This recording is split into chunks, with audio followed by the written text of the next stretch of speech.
del siglo XXI. Pero ahorita ubicaremos por qué le llamamos 21 años. Vamos a compartir el Evangelio de San Mateo, capítulo 15, versículo del 21 al 28. Que el Señor esté con ustedes. Proclamación del Santo Evangelio según San Mateo. Gloria a ti, Señor Jesús. En aquel tiempo Jesús se marchó y se retiró al país de Tiro y Sidón. Entonces una mujer cananea saliendo de uno de aquellos lugares se puso a gritarle: ten compasión de mí, Señor, hijo de David. Mi hija tiene un demonio muy malo. Él no le respondió nada. Entonces los discípulos se le acercaron a decirle: atiéndela, que viene detrás gritando. Él les contestó: solo me han enviado las ovejas descarriadas de Israel. Ella los alcanzó y se postró ante él y le pidió: Señor, socórreme. Él le contestó: no está bien echar a los perros el pan de los hijos. Pero ella repuso: tienes razón, Señor, pero también los perros se comen las migajas que caen de la mesa de los amos.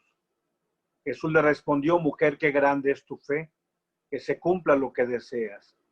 En aquel momento quedó curada su hija. Palabra del Señor. Gloria a ti, Señor Jesús. Bien, en la mañana meditábamos en torno a los hijos que han crecido, que hemos crecido, y un Dios que va siendo desterrado de la casa que Él mismo nos ha dado. Adelante, Jadito, hablo sobre el tirar el pan, que nos refiere el Evangelio.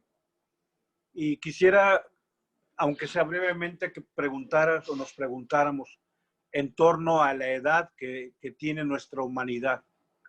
¿Y cuáles son las etapas de nuestra propia vida? Pienso en ese hombre que tira el pan de la mesa de Dios, esos hijos altaneros que hemos tirado el pan de la vida.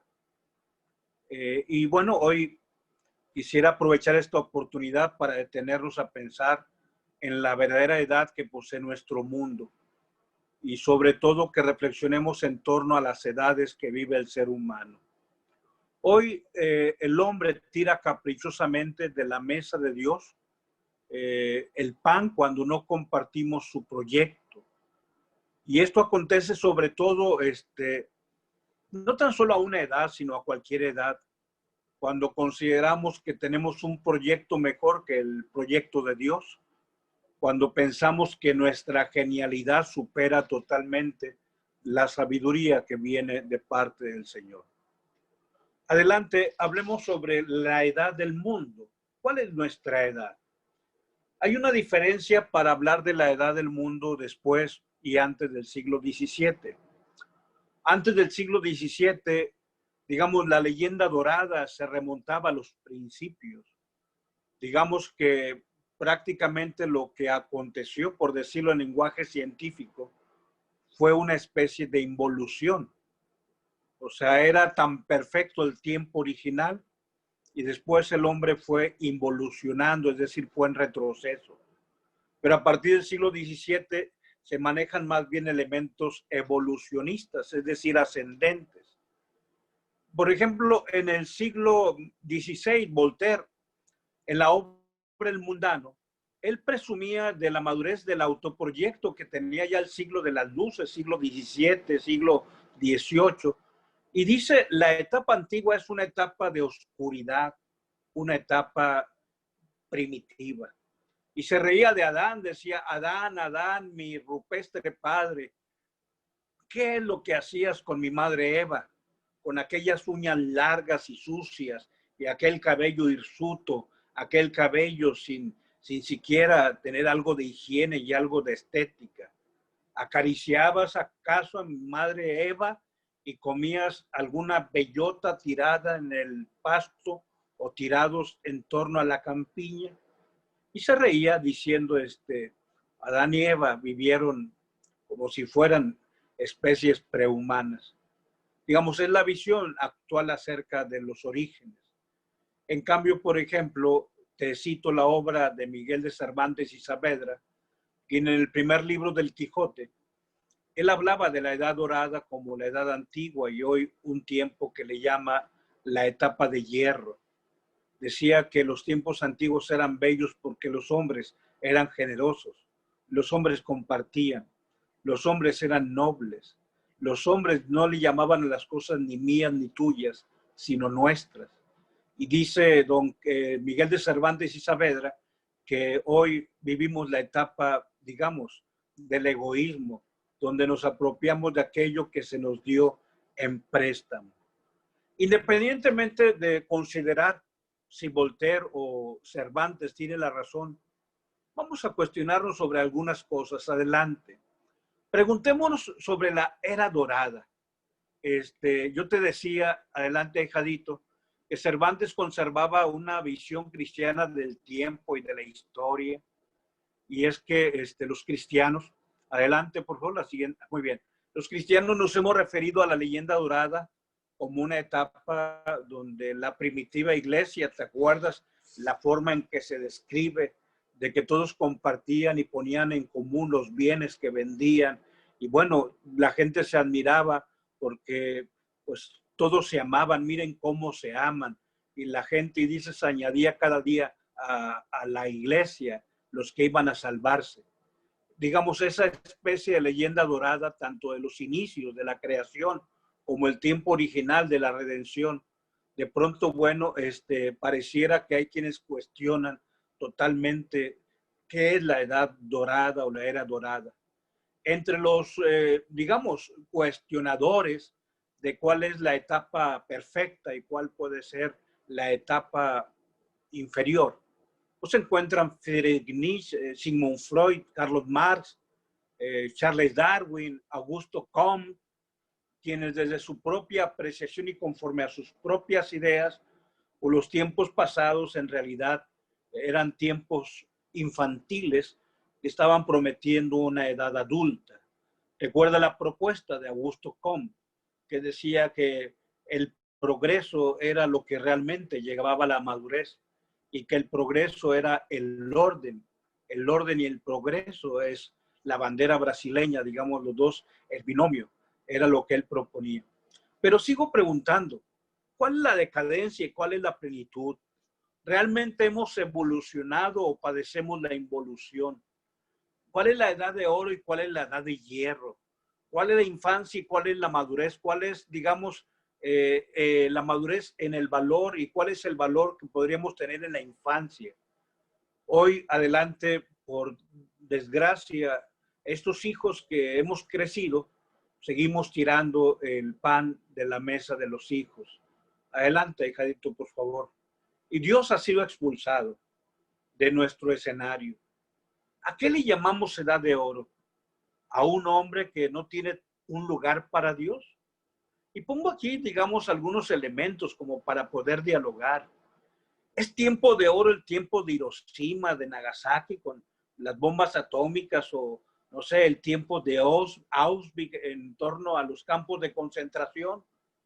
¿Es una época de oro o tiempo de oro tiempo del próspero negocio de los narcóticos, donde el crimen organizado hace, digamos, estructuras paralelas y donde de pronto el pansexualismo hace que la pornografía también se convierta en un negocio demasiado próspero? ¿Es áureo el tiempo del hombre que quiere ser Dios y quien decide quién vive y quién muere? No sé, no lo puse aquí, son demasiadas cosas, pero hay un hombre, un argentino llamado Leroy, así tal cual, Leroy, Leroy Augenstein, que tiene un libro que se llama Juguemos a ser Dios. Y dice que eso es lo que hace el hombre en el tiempo actual. El hombre juega a ser Dios. Y el hombre decide quién nace y decide quién muere. Trae una serie, ojalá lo pueda leer, del Leroy Augenstein, Juguemos a ser Dios, una serie de problemas éticos. Incluso pone ciertas cuestionantes. Si tú tienes un hígado, dice, porque al final de cuentas, el que decide quién vive y quién muere es el que juega a ser Dios. Tú tienes un hígado y te piden trasplante. Y alguien que te pide trasplante es un hombre que tiene dos hijos que son pequeños, pero también está en necesidad de trasplante, un joven recién graduado de la universidad que salió con honores académicos. Dice, ¿a quién le das el hígado en donación? ¿A quién le das el riñón? ¿A quién le das el corazón? A un hombre que trabaja y que tiene 2 hijos y a un joven que es una promesa académica porque es el más genial de la universidad, la mención honorífica, cuadro de honor, un summa cum laude. Dice Leroy Augenstein, ¿usted a quién le daría el riñón o el hígado o el corazón? Dice, nuestro tiempo juega a ser Dios. Lee este libro, Leroy Augenstein, Juguemos a ser Dios. ¿Cuál es la etapa dorada? Digamos, ¿cuál es el metal dorado como calificativo? Un tiempo como el nuestro, donde tenemos tantas posibilidades de comunicación, pero la enfermedad de hoy se llama soledad y abandono. Es de un fino metal el tiempo donde uno tiene, no sé, tantos títulos, y yo te he dicho, tantos años digamos, de currículum académico, pero donde las personas hemos dejado morir los ideales, vivimos el vacío y andamos en búsqueda de nuevas sensaciones que incluso llegan a la animalidad. O sea, ¿cuál es la edad dorada? Adelante, por favor. Te comparto este pensamiento de Julián Marías. También te recomiendo que leas a Julián Marías. Es un buen filósofo, discípulo de Gabriel Marcel. Adelante, hijadito, por favor. Discípulo en este caso de Albert Camus, porque son contemporáneos, y de un Proust, los existencialistas. Pero Julián María tiene una visión personalista del pensamiento. Pero dice Julián Marías, hablando acerca del contraste que se vive hoy en día, dice, hoy en el libro La educación sentimental, dice, me cuesta trabajo entender la coexistencia del refinamiento de altísimos valores estéticos. Te compartía la primera fotografía, uno de los edificios de Dubái, que parece velero. Yo no sé si sea de Donald Trump o no. Yo sé que más bien los Emiratos Árabes son los que hacen esas hermosas construcciones, los jeques petroleros, los sultanes, los jeques, pues. Pero por el regalo de mi ministerio, ahora en la pastoral social, me tocó estar en Panamá y hay un edificio parecidísimo a este y le pertenece a Donald Trump y está en Panamá.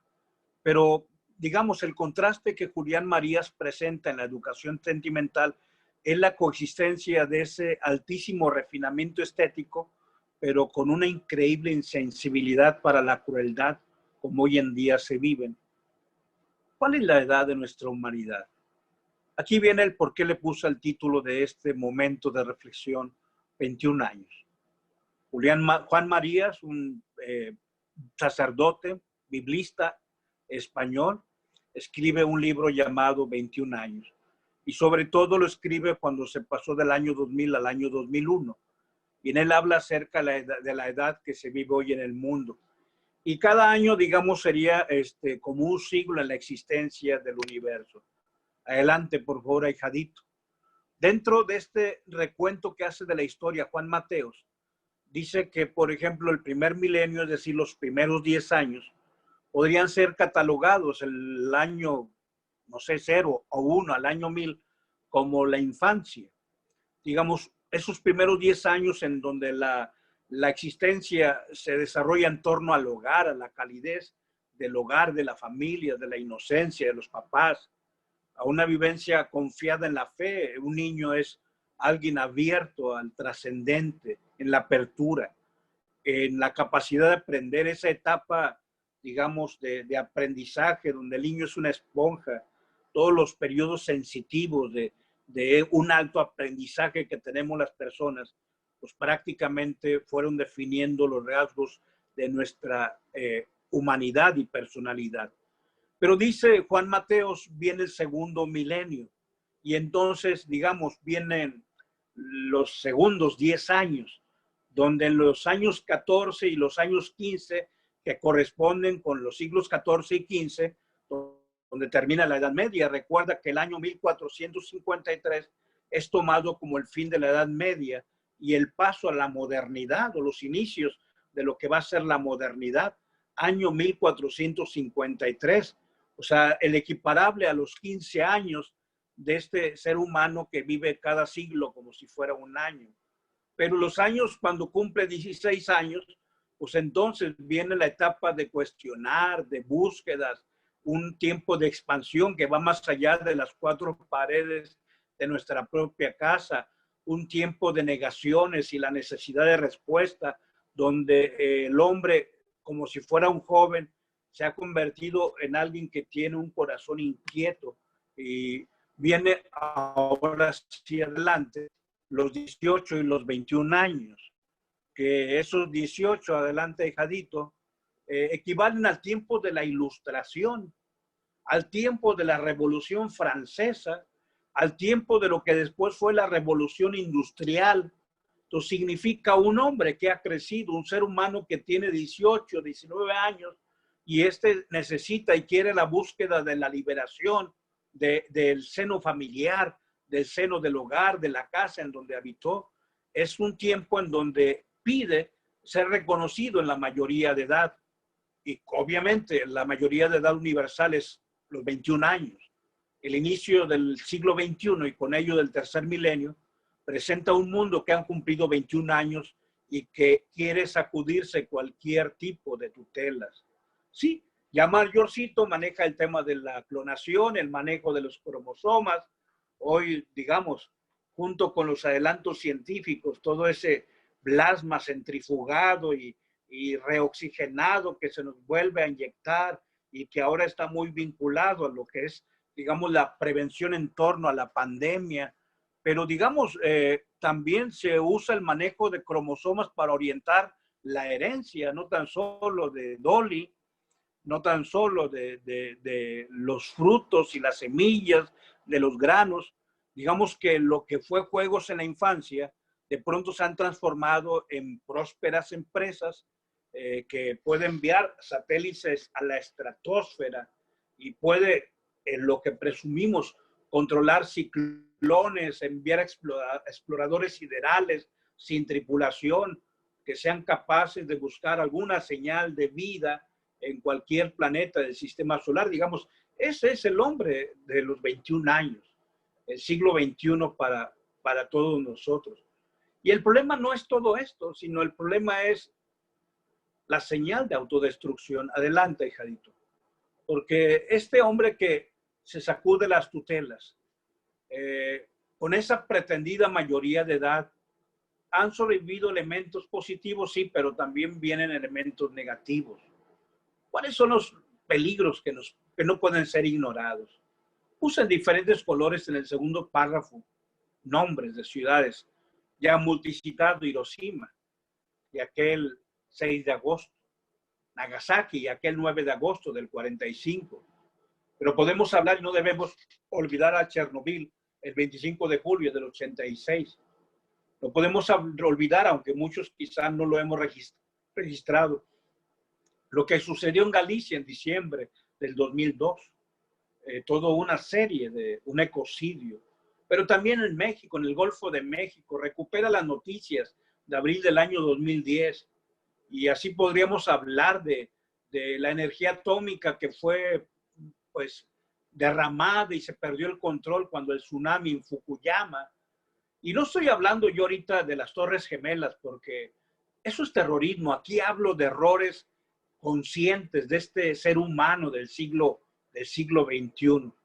Pero bueno, terminando el recorrido, adelante, hijadito, en torno al hijo que ha tirado el pan de la mesa y que solo quien tenga la capacidad de la sencillez podrá acceder a aquello que Dios nos da en su sabiduría. Digamos, vivimos un tiempo en donde la religión parece poco atractiva. El hombre ya no le pide permiso a Dios ni a la religión, el universo es suyo, se considera autónomo. Y digamos la relación de Dios para con el hombre, más bien el hombre se ha emancipado de esa relación hijo-padre, simple y sencillamente. Dios ha acompañado al ser humano y ese ser humano es autónomo, ha crecido, nos dio la capacidad de tantos regalos, pero un día el ser humano dice, ya no quiero moverme en el jardín de mi infancia, quiero más bien vivir en la ciudad, en esta metrópoli, en esta ciudad vanguardista, y entonces se expulsa a Dios de sus fronteras, dice, aquí no tienes lugar tú. Este joven de los 21 años ya no reza novenas, ha hecho sus propias píldoras para solucionar sus molestias. Ya no acepta las oraciones, al contrario, tiene terapias, tiene cursos, tiene talleres, tiene diplomados, tiene tantas cosas que no tienen nada de negativo. El problema es que el hombre ya no ora, ya no levanta la mirada a Dios. El problema es el desenlace, que quizá hoy el COVID nos ha ayudado a ser más temerosos de Dios que antes de que viniera esta pandemia. Pero el hombre, si se olvida de Dios, se va a convertir en un ser solitario, un ser hambriento, que nunca podrá suplir con ninguna de sus habilidades el regalo que Dios le da en la calidez. Hoy, pues, en este capítulo 15 de San Mateo, le pedimos a Dios que seamos como aquella mujer cananea, que no tengamos miedo de recoger el pan que está entre los pies de los altaneros. Que Dios nos permita no ser soberbios y recoger ese pan que los hijos han tirado. Que Dios nos conceda su gracia. En nombre del Padre, del Hijo y del Espíritu Santo. Amén. Muchas gracias. Como les comentaba,